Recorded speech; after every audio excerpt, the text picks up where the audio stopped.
play from the violin, which is from the Violins of Hope. These were violins, instruments that belonged to Jews before and during the war that have been preserved and restored, and there are precious few of them. So we're in for a treat with this. So.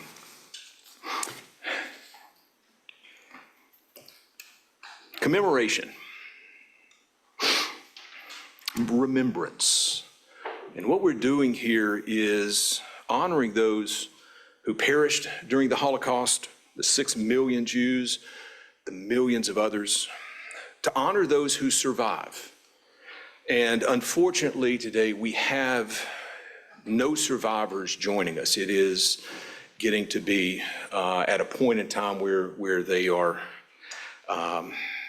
we're getting to hear from survivors less and less, but we're here to honor them nonetheless.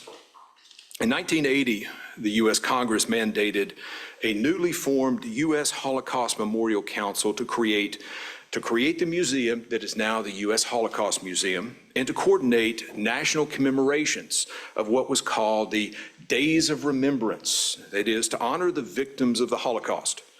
And by 1983, all 50 states were holding Holocaust commemorations.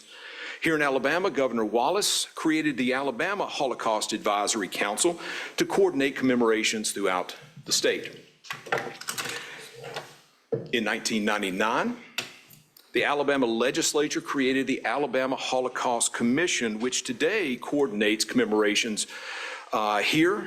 And we're also tasked with promoting Holocaust education throughout the state. So for 4 decades, Alabama has held commemorations to honor those who died in the Holocaust, those who survived, and although we have none left, those who liberated the camps as well. Never again. This was first used in 1945 after the liberation of Buchenwald. And it's come to mean that no second Holocaust will occur, to never forget those who were murdered, to never forget what was destroyed. 1948, the Universal Declaration of Human Rights was adopted by the UN, as was the Genocide Commission, to never again allow the atrocities of World War II and the Holocaust to happen. So how do we process all of this in the wake of October 7, in which 1,200 people in Israel, Jews, 44 of which were Americans, were murdered by Hamas terrorists? And Hamas, whose avowed goal is to murder Jews and wipe Israel off the map. How do we process all of this in the face of rising anti-Semitism across the U.S., the protests, the demonstrations that we see, the vile anti-Semitic rhetoric that's being demonstrated everywhere? I was at a commemoration Sunday night in which some of the rhetoric that has made the news, that has been heard, could have easily been uttered in Nazi Germany. We hear that today. Well, in 1943, at the height of the mass murders of the Holocaust, Alabama was the first state to respond, calling for a permanent homeland for the Jews, precisely because of what happened in the Holocaust. And I'm proud to say today, Alabama's leaders are also at the forefront of condemning the rising anti-Semitism that's coursing through the country. We're one of the first states to adopt the IRA designation of anti-Semitism in 2022, when Governor Ivey signed a proclamation doing so. And just last month, she signed a joint legislative resolution condemning Hamas and recognizing it's our responsibility to protect Alabama citizens from hate. Now, as the eminent Holocaust historian Michael Berenbaum said, it's not 1933 today, it's not 1938, it's certainly not 1943. But we have to address the rising anti-Semitism that's going on here in the U.S. The United States Holocaust Museum has stated, and I'm quoting, "The Holocaust teaches us the dangers of pervasive societal anti-Semitism, and awareness of this history must guide our actions in the present." And what I'll say is part of our mandate as the Alabama Holocaust Commission to promote Holocaust education. It's needed now more than ever. So can we really honor those 6 million who perished in the Holocaust without redoubling our efforts to combat anti-Semitism today? This is where we are. I'd like to invite Rabbi Scott Looper of Temple Beth Or in Montgomery to come give the invocation.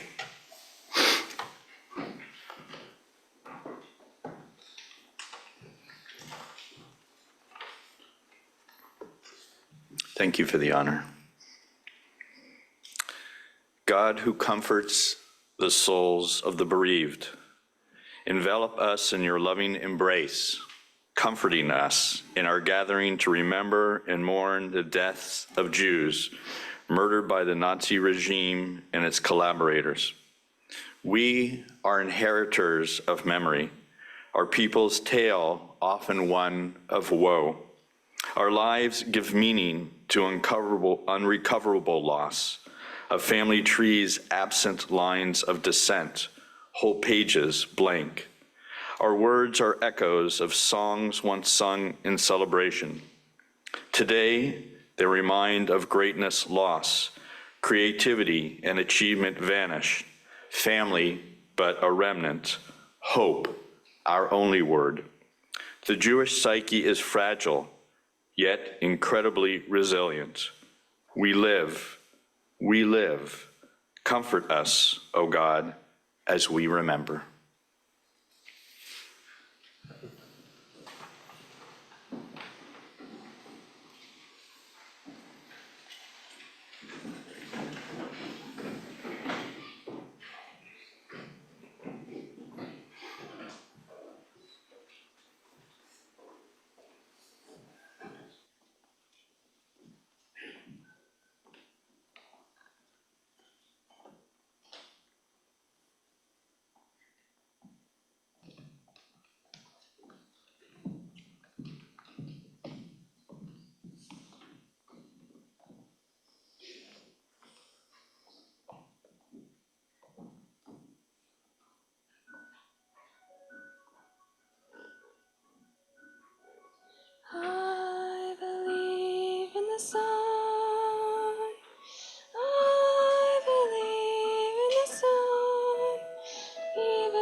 St. James Choir, and I'd like to thank Dr. Sally Ward for bringing the choir here today. Just a beautiful performance. It's now my pleasure to introduce the keynote speaker, Ms. Anne Mollengarden. She had been, and you can read her biography on the back of the program, she had been with the Alabama Holocaust Education Center, well, as long as I can remember. Ann and I have known each other for a very long time, and she has always been at the forefront of Holocaust education within the state. And when I say she has been pivotal in all of this, I'm not understating it. She's a second-generation survivor. Her father, Dr. Robert May, survived the Holocaust, immigrated to the United States, settled in Birmingham, and here Ann has been working on preserving the memories of the Holocaust. And so it's my pleasure to introduce my friend, Anne Mollengarden.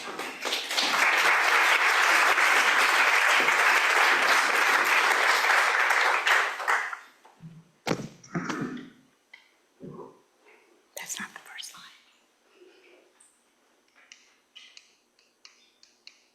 I'll get it. There we go. Okay. Good morning, everyone. We are here today to remember the Holocaust, an event that ended almost 80 years ago. Have you ever asked yourself, why do we remember? For each of us, the answer is different. Certainly, the Holocaust was a cataclysmic event, a world event. It reminds us of the fragility of democracy and the need for it to be diligently safeguarded. The Holocaust helps us to understand the ramifications of prejudice, racism, and stereotyping. It provides us a context for exploring the dangers of remaining silent in the face of others' oppression. It even illustrates how a modern nation can utilize its technological expertise to implement destructive policies, even genocide.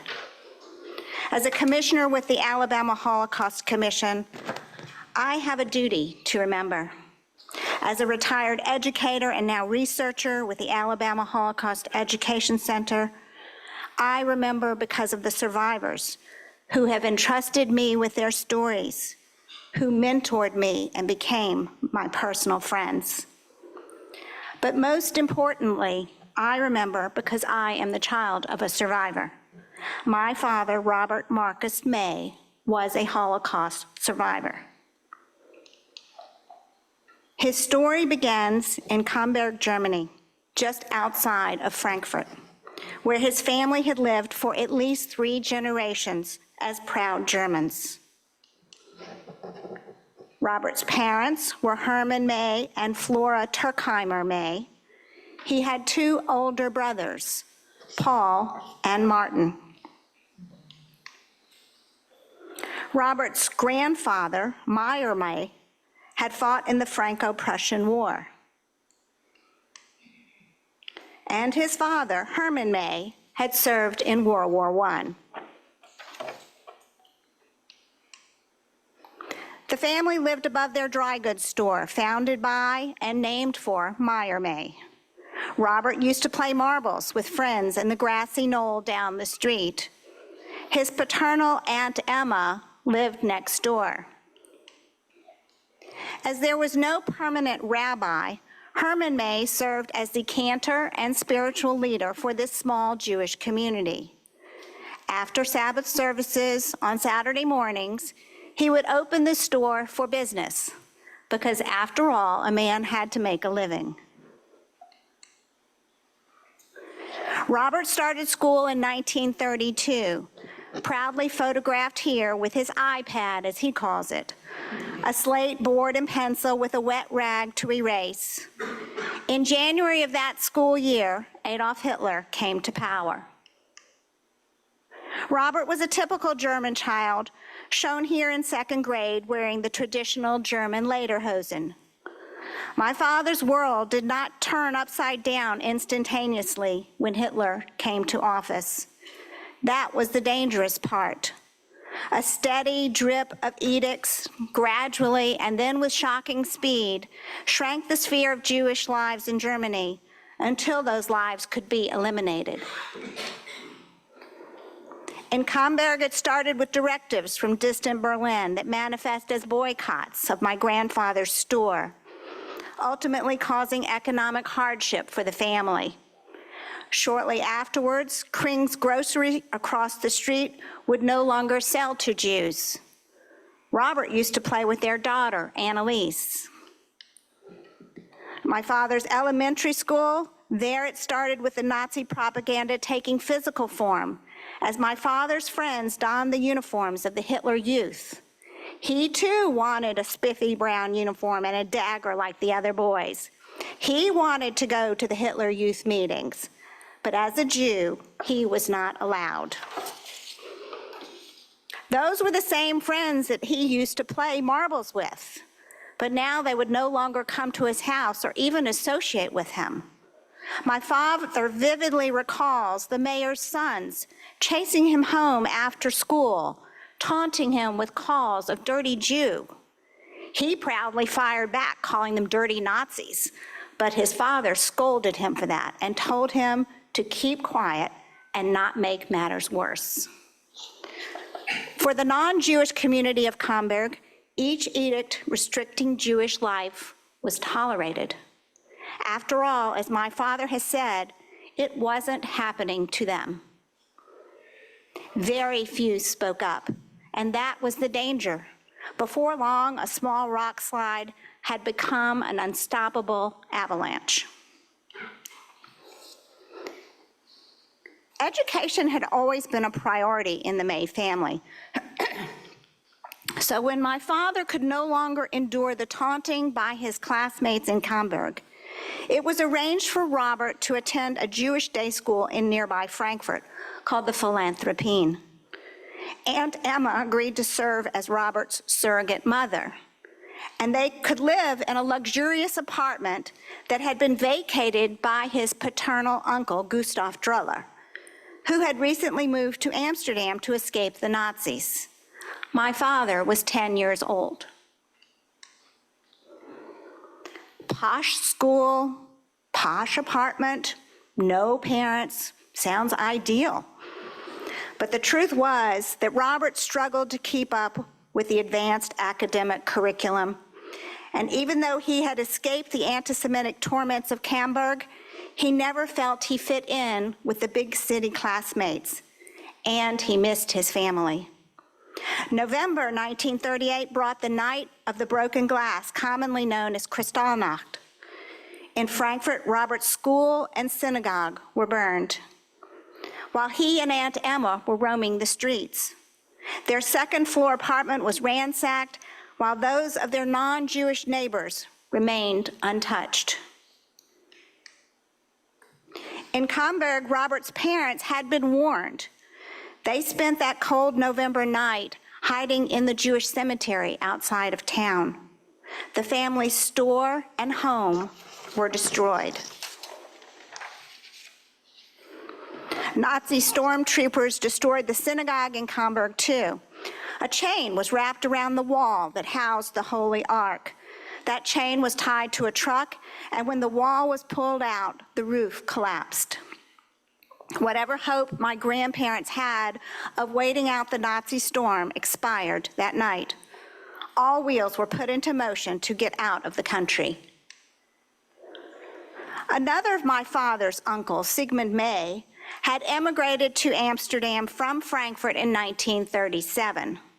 Uncle Sigmund was able to arrange for Robert to leave Germany and attend a Jewish boarding school in Brighton, England, called the RA House. England's newly instituted Kindertransport relaxed the immigration laws, allowing Jewish children a chance to live out the war years in relative safety. The papers required by the German authorities were gathered, including his passport marked with the red letter J for Jew. A pack list was created, including his newly required middle name of Israel to indicate that he was a Jew. In January 1939, at the age of 13, Robert boarded a train to England. My grandparents stayed behind, not knowing when or if they would ever see their youngest son again. Upon crossing the border into the Netherlands, Robert vividly recalls the unrelenting fear finally leaving his body. 1 month after arriving in Brighton, Robert became a bar mitzvah without his family. With nothing left for them in Hamburg, Herman and Flora May moved to Frankfurt in hopes of soon leaving Germany. The May family had begun the process of immigration to the U.S. sometime around 1936. My grandmother had a wealthy brother living in New Orleans who was ready and able to sponsor them. But the number of immigrants admitted to the U.S. during the Nazi regime was historically low. We now know that immigrant quotas were not being filled due to anti-Semitic sentiments in the U.S. And so the May family waited. On September the 1st, 1939, Germany invaded Poland and World War II began. 3 days later, England declared war on Germany. Those 3 days were the window through which Robert's parents squeezed out. The British government issued my grandparents a limited 2-year transit visa, and they left immediately. In May of 1940, the Germans invaded the Netherlands, by this time home to Aunt Emma, Uncle Sigmund, and Uncle Gustav. The Nazis would eventually arrest and transport all of them to the transit camp of Westerbork. They were then sent on to their deaths at Auschwitz and Bergen-Belsen. In June of 1940, the students of RA House in Brighton were evacuated to Bronwood Castle in Wales in anticipation of a German invasion. Fortunately, a few months later, visas from the United States finally arrived. But even leaving England was not without danger. England was at war, so their ship traveled in a convoy for safety. Shortly after leaving shore, the ship next to them was torpedoed and sunk. Robert and his father were on deck watching and praying that they would not be next. Their planned stopover in Cuba turned into a week-long internment and attempted extortion before they were permitted to travel on to the United States. My father and his immediate family were reunited and found safety in New Orleans. But physical safety could not save my grandfather. He had lost his siblings, his community, his home. Virtually everything he knew was gone. He did not even have the English to express his grief. 2 years later, after arriving in New Orleans, he died of what my grandmother would later diagnose as a broken heart. My father was fortunate to land in the U.S., speaking the King's English and possessing a strong academic background from his years at the Philanthropine. He was 14 years old and entered high school as a junior. He went on to become a physician, a profession that Nazi Germany had denied his oldest brother, Paul. He moved to Birmingham with his new wife in 1953 and practiced OBGYN until his retirement in 1996. His story, my story, is not one of ghettos, camps, starvation, or torture. It is, in that sense, just a prelude to the horror, a time when speaking up and resistance could have made a difference. His story is equally one of disintegration, dissolution, and perhaps most of all, dehumanization. A story in which a terrified 13-year-old boy is lucky enough to have the chance to prove he's entitled to live. With my prodding, my father began publicly sharing his story in 2010 to remember not only what happened, but why it happened, so that future generations might recognize the warning signs. Together, we researched the inevitable holes in his memory. Some were filled, others remained. But revisiting the past was a cathartic process. My father truly was lucky, and his luck was enabled by a close-knit family that sacrificed for one another. Aunt Emma May left her life in Camberg and served as a surrogate mother for my father in Frankfurt. Uncle Gustav Druller's lavish apartment in Frankfurt provided them with a place to live. Both thought they were retiring to Amsterdam and that was a good idea. Who could have known what was to come? Uncle Sigmund May provided the financial backing and connections for my father and his parents to escape to England. Unfortunately, he was not able to save himself.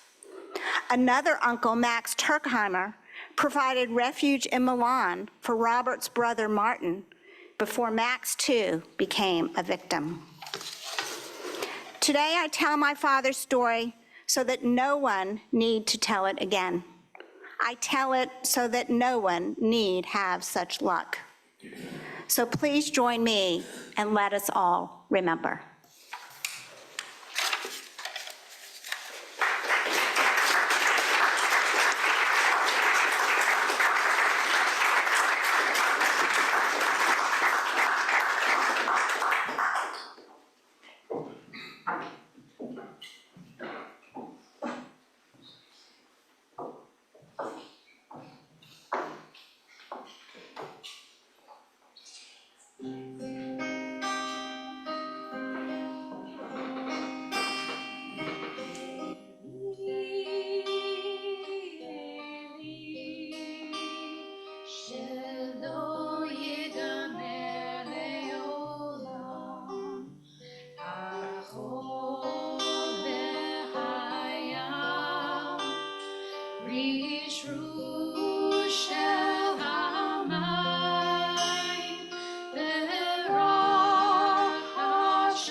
The full name of this memorial in Israel is Yom HaShoah Ugevurah, the day to remember the Holocaust and the resistance.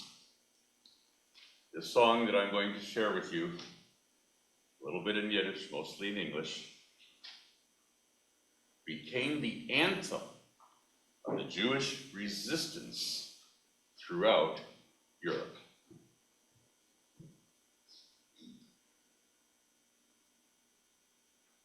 Sognet ein målas du gates dem letzten Weg. Kort himlen bleien auf a stellen bläue Tag. Kommen wird noch unser ausgebänkte Schau. Es wird der Päupt und unser Trott, wir seien da. Never say this is the final road for you. Though leaden skies may cover over days of blue, as the hour that we longed for is so near, our step beats out the message, we are here. From lands so green with palms to lands all white with snow, we shall be coming with our anguish and our woe.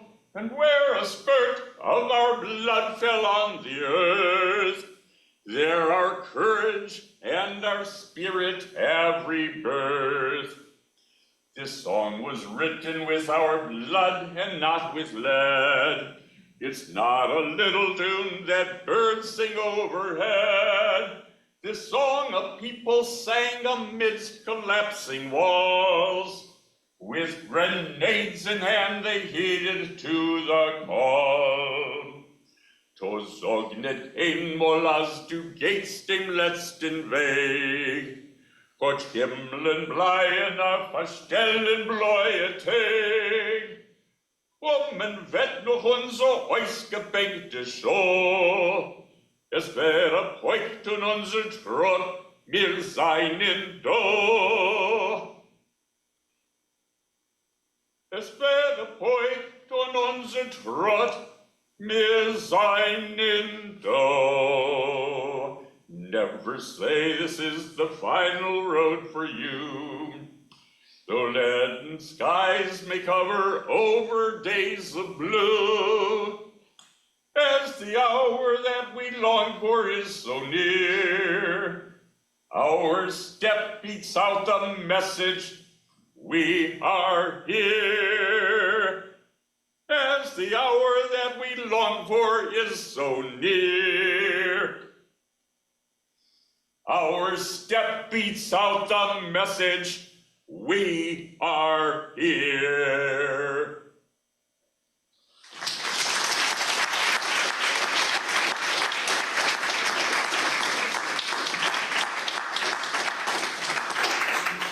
Thank you, Cantor Schwartz. What I'd like to do now is introduce Representative Philip Insler, who not only is he a legislator, he is also the executive director of the Jewish Federation of Central Alabama, and he has some students he would like to recognize.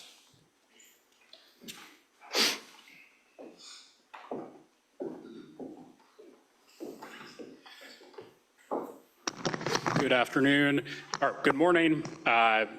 As Dan said, I wear two hats. I'm a member of the Alabama legislature and grateful to be here with some of my colleagues and the governor. Rabbi Kramer, certainly thank you for putting this all together.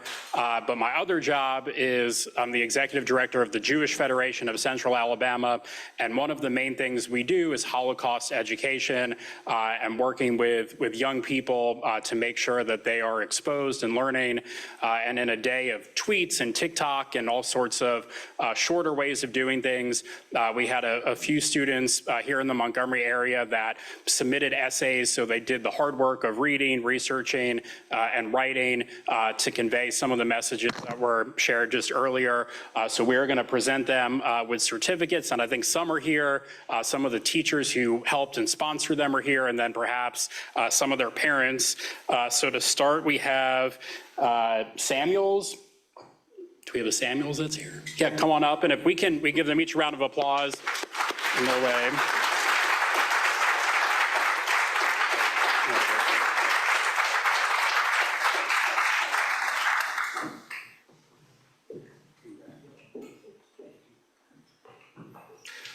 All right. The next one, Keaton.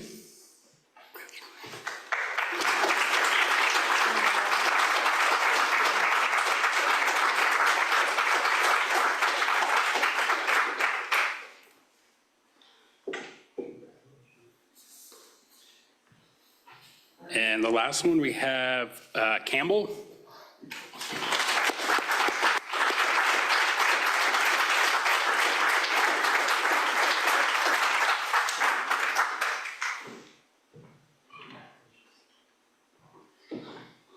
And do we have, or any of their, oh, Mr. Stone in the background there. Can Mr. Stone come on up? He's one of the sponsoring teachers. We have a presentation for you as well.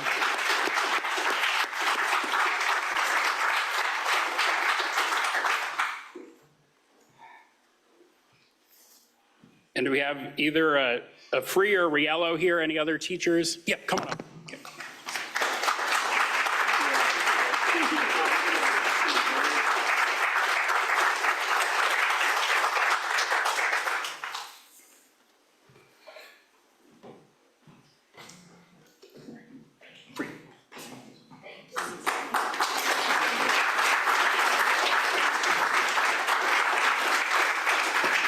I should have mentioned the young lady handing out the certificates is Jenny Ives. She's the co-president of the Jewish Federation. And again, we're grateful to be a part of this. And you know, congrats to all the students, really, you know, in a day and age, again, of misinformation and misconceptions, you know, for you all to take the hard work, and for the teachers that really supported them, and the parents, thank you for doing this. And, you know, we're really proud of you.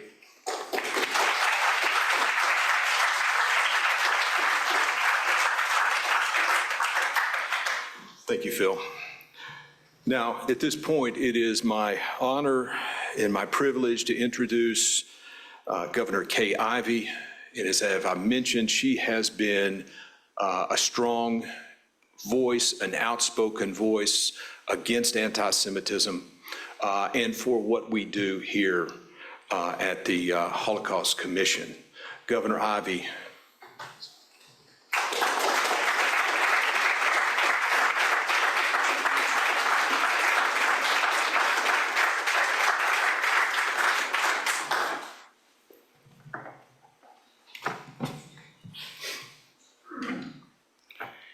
Good morning, everyone. Thank you, Dr. Puckett, for that kind introduction and for your leadership of the Alabama Holocaust Commission.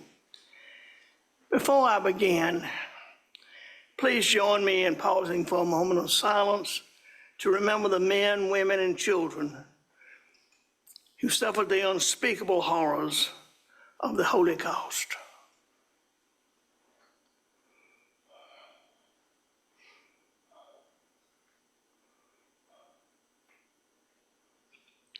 Thank you. Today, we join our Jewish brothers and sisters across the world in observing Yom HaShoah, which is also known as Holocaust Remembrance Day. The Holocaust was a state-sponsored, systemic persecution and annihilation of European Jews by Nazi Germany and its collaborators. Between 1933 and 1945, 6 million Jews were executed for their ethnicity and religious beliefs.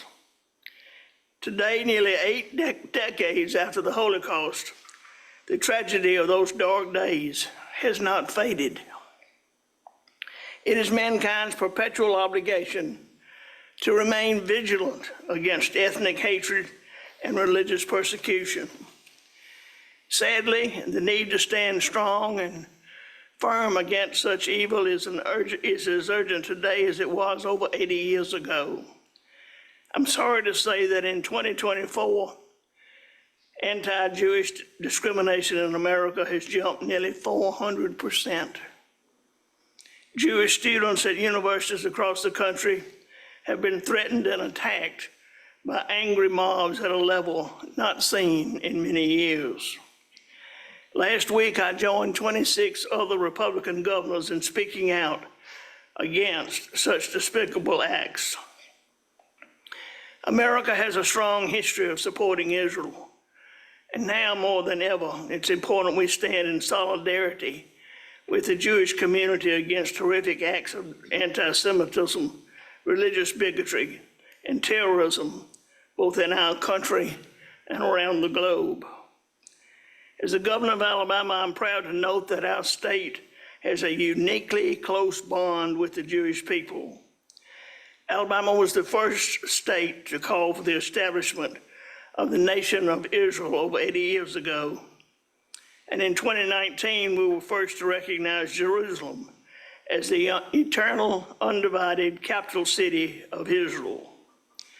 In that spirit, I am proud today to proclaim May 7th through 12th, 2024, as the Holocaust Days of Remembrance in the state of Alabama. Now it's my honor to present this proclamation to any of the survivors in attendance and to Dr. Puckett.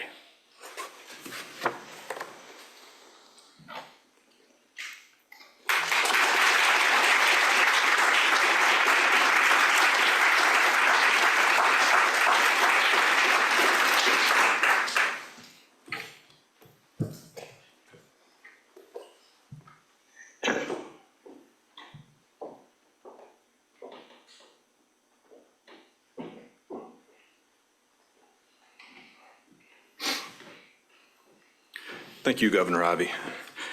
It's also my honor and privilege to introduce members of the Alabama legislature, all who are part of the Alabama Holocaust Commission.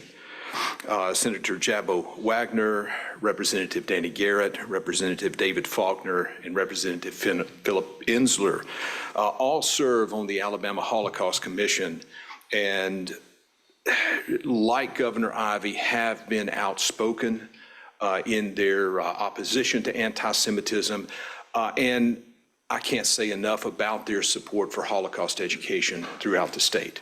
I'd like to invite them to come up.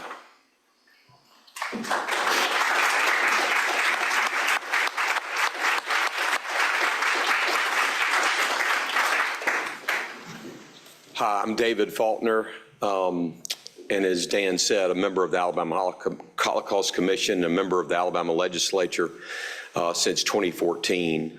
Shortly after being elected, I was very naive and about what I was getting into coming down to Montgomery, but I received a letter from the Speaker of the House appointing me to the Alabama Holocaust Commission. I really didn't think much of it at the time, and it's been one of the greatest blessings in my life. Excuse me. Shortly at the Yom HaShoah event, thereafter, in one of the first years of my service, I was speaking how I traveled to Dachau after college. And Max Steinmetz reached out and grabbed my arm and said I was in Dachau. It forever changed my life, and what a blessing it has been to serve on this commission with my colleagues here. It's been one of the greatest honors of my life.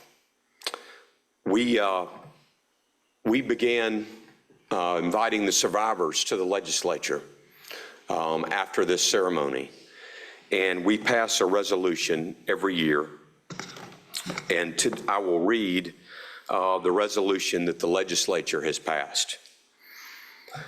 Recognizing the Alabama Yom HaShoah commemoration on May 7th, 2024, whereas the Alabama Holocaust Commission will host a 2024 state Yom HaShoah commemoration on May 7th, 2024 to observe the passage of Yom HaShoah. The Alabama Holocaust Commission is overjoyed to announce that this year's Yom HaShoah commemoration will be held at the Alabama Department of Archives and History. And whereas Yom HaShoah was instituted by Israel in 1951 as a day of commemoration for the 6 million Jewish men, women, and children who perished in the Holocaust, the largest manifestation of hate and intolerance in modern history. And whereas there is no institutionalized ritual for Yom HaShoah, commemorations may include synagogue services, communal vigils, and educational programs. The lighting of memorial candles and reciting of prayers for the departed are generally featured in the solemn ceremony. And whereas Alabamians not only mourn the Jews lost in the Holocaust, but the Holocaust's survivors who have died within the last year will be dearly missed after decades of sharing their stories and spreading awareness of the horrors they personally witnessed and their memories of those who suffered and died during the Holocaust. It was their stories of the brutality of the concentration camps, the tattoos, the squalid conditions, the forced labor, the hideous medical experiments, the starvation, and the gas chambers that drove home the unspeakable horrors they endured. And whereas American screenwriter and playwright Rod Serling spoke these words on why humanity must never forget the Holocaust and why the concentration camps must never be torn down. Quote, all the Dachau's must remain standing. The Dachau's, the Belzens, the Buchenwalds, the Auschwitzes, all of them, they must remain standing because they are a monument to a moment in time when some men decided to turn the earth into a graveyard. Into it, they shoveled all of their reason, their logic, their knowledge, but worst of all, their conscience. And the moment we forget this, the moment we cease to be haunted by its remembrance, then we become the grave diggers. Something to remember, not just in the twilight zone, but wherever men walk God's earth, end quote. Now, therefore, be it resolved by the Alabama legislature that on this momentous occasion of the Yom HaShoah commemoration sponsored by the Alabama Holocaust Commission on May 7th, 2024, we recognize and honor the memory of the lives lost in the Holocaust, the survivors who have died over the last year, and we honor those survivors who remain among us. It was just a few months ago that my colleagues and I sat in this room and watched the video from October 7th. You could have walked me outside and enlisted me right then into the IDF and put me in Israel. I was so horrified. I really couldn't believe it could happen. May we always remember and never forget. Chavo? It is such an honor for me to have served on this panel for several years now, being the Senate representative. I've been deeply honored, and I think I've been pretty active with the time available, but I was just so honored when I was appointed by the governor to represent the Alabama Senate on the Holocaust Commission. Thank you.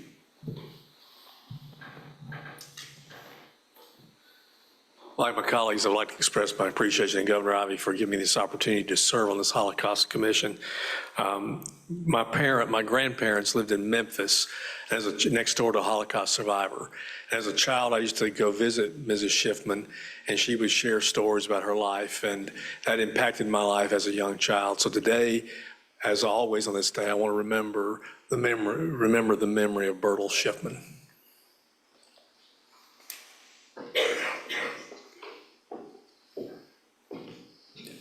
Just say again, thank you. It's an honor to serve on the commission and to have been appointed by the governor.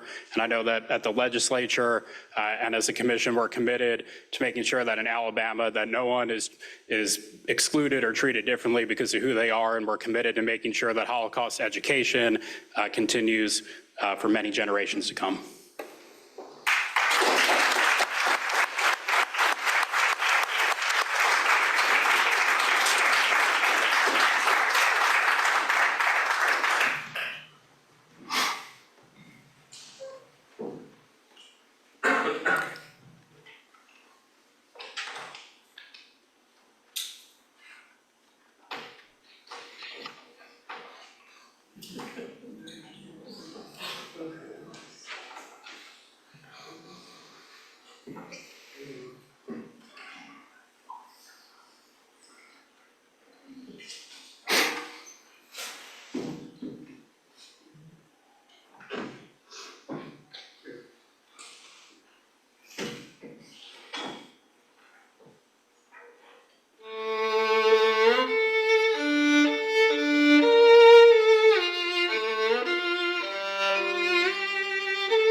It is tradition when we light the memorial candles to have our survivors come light a candle first.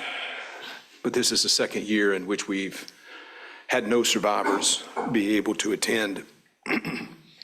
What I'd like to ask is if there are any family members of survivors to please come light a candle in their memory.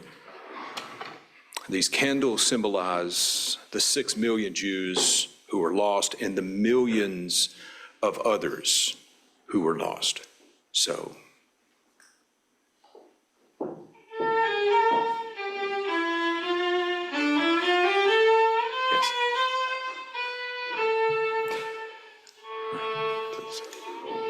Please.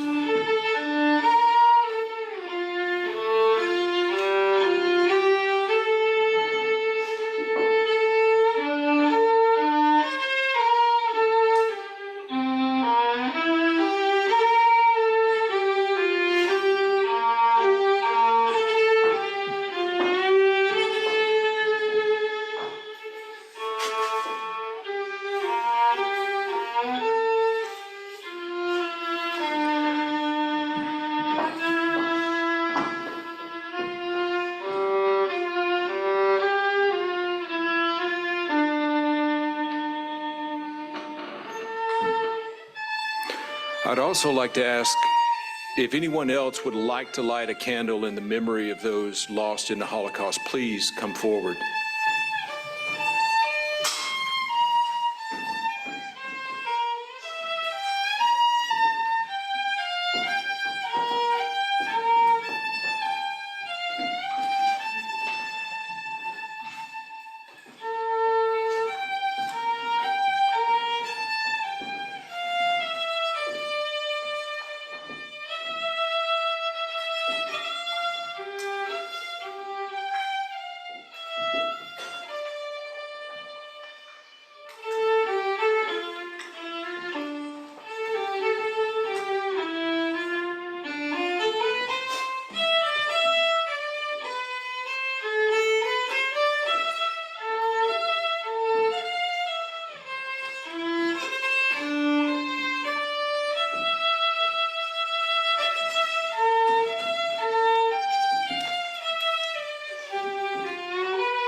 Thank you.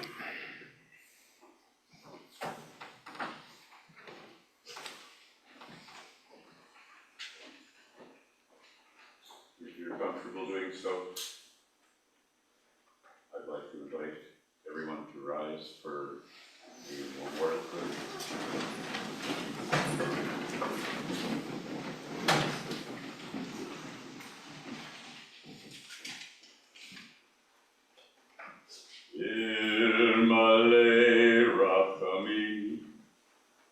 Shochein bam romi, amensei meduka nechona,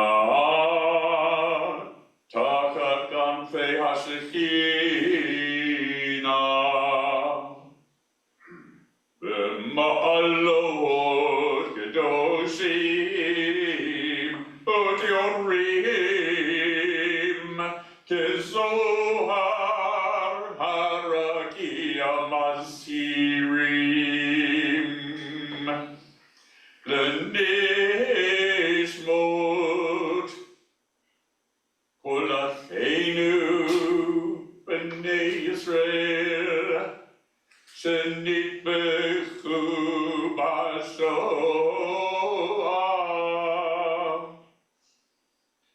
Nashim, Nashim, Etav, Shenechniku, V'shenisrevu,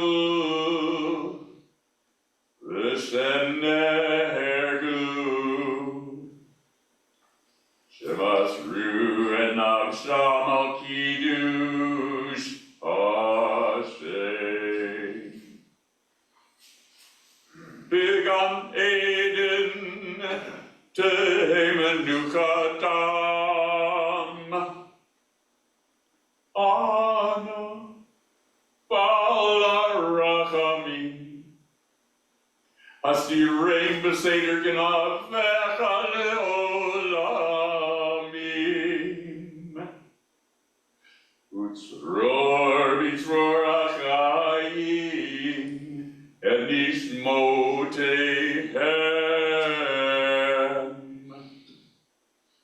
Adonai Unachalatam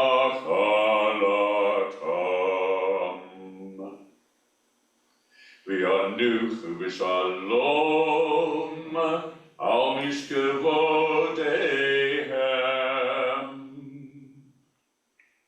V'nomar Amen.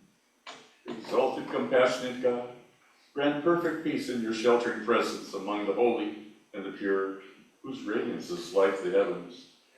To the souls of all the men, women, and children of the house of Israel who were slaughtered, strangled, and burned in the Shoah, the Holocaust. May they rest in paradise. Master of mercy, may they find eternal shelter beneath your sheltering wings. And may their souls be bound up in the bond of life. For you, Adonai, are their portion. May they rest in peace. Let us all say, Amen.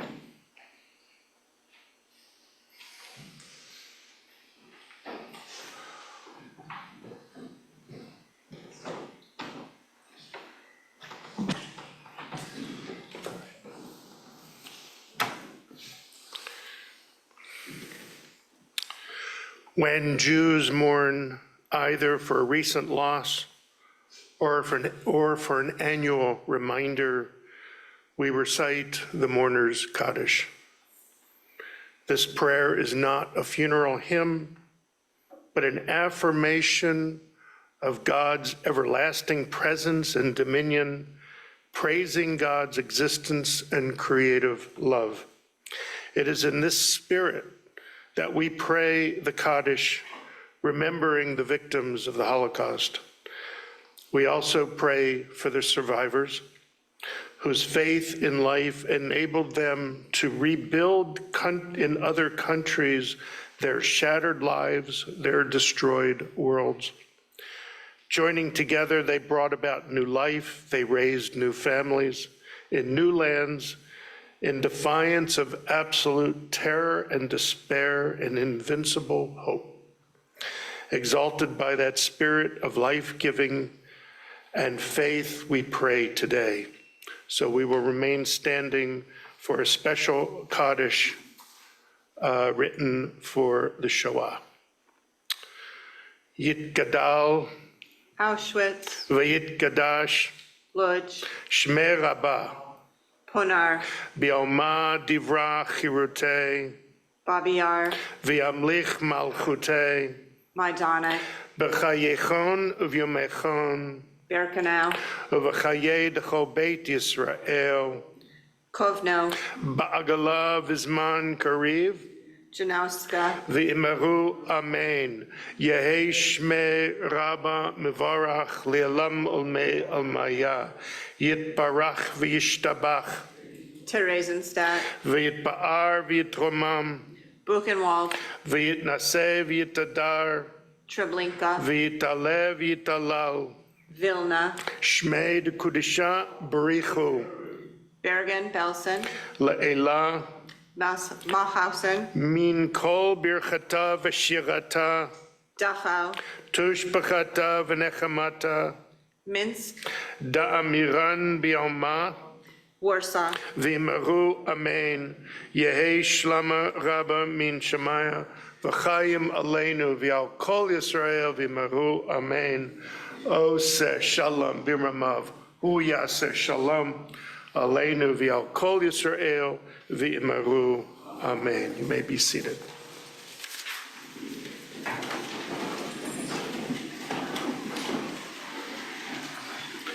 We now bring our commemoration to a close, and I'd like to thank everyone in attendance. Governor, thank you for your attendance. It means a great deal. The legislature and its attendance, the students, you're the future, and it's so heartening to see you here as well. And one last recognition that I do not want to overlook is Rabbi Scott Kramer, who put all of this together. And thank you, Scott.